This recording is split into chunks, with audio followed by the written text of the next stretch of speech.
Готовим салат с крабовыми палочками и пекинской капустой. Получается еще вкуснее и легче, чем классический крабовый.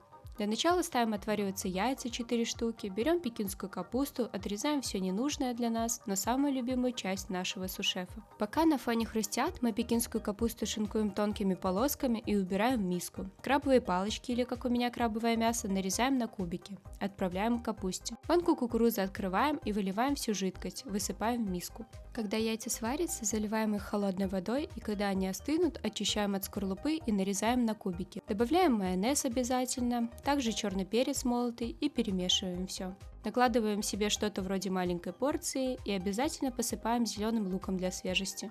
Пробуем. Я думаю, это шедевр. Всем готовить!